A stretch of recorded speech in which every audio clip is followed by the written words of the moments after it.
Congress bomb ഉണ്ടാക്കില്ല, ഉണ്ടാക്കാൻ അറിയില്ല. പക്ഷെ പണ്ട് DCC ഓഫീസിലിരുന്ന് ബോംബ് നിർമ്മാണം നടത്തിയതൊക്കെ മിണ്ടാൻ പോലും പാടില്ല. ഇപ്പോൾ പുതിയൊരു വാർത്ത വന്നിട്ടുണ്ട്. AKG സെന്ററിന് നേരെ ബോംബ് എറിഞ്ഞ കോൺഗ്രസ് നേതാവായ സുഹൈൽ ഷാജഹാൻ ഡൽഹിയിൽ വെച്ച് അറസ്റ്റിലായി. KPCC പ്രസിഡന്റ് സുധാകരന്റെ ഷാഫി പറമ്പിലിന്റെയും അടുത്ത ആളാണ് കക്ഷി.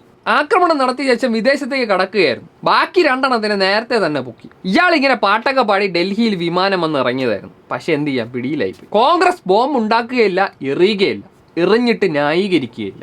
കോൺഗ്രസ് ആണ് അതിന്റെ പുറകിൽ പോലും. ഞാൻ തുറന്നു പറയുന്നു, ജയരാജന്റെ ആ പൊട്ടബുദ്ധി കേരളത്തിലെ ജനം ചവറ്റുകൊട്ടയിൽ എറിയും എന്ന് തന്നെ പറയാൻ ഞങ്ങൾ ആഗ്രഹിക്കുകയാണ്. കോൺഗ്രസിനെ സംബന്ധിച്ചിടത്തോളം ഇതൊരു ശൈലിയല്ല, ഇതൊരു രീതിയല്ല. ബോംബ് എറിഞ്ഞിട്ട് വിദേശത്തേക്ക് പോയാൽ രക്ഷപ്പെട്ടു എന്ന് കരുതിയോ?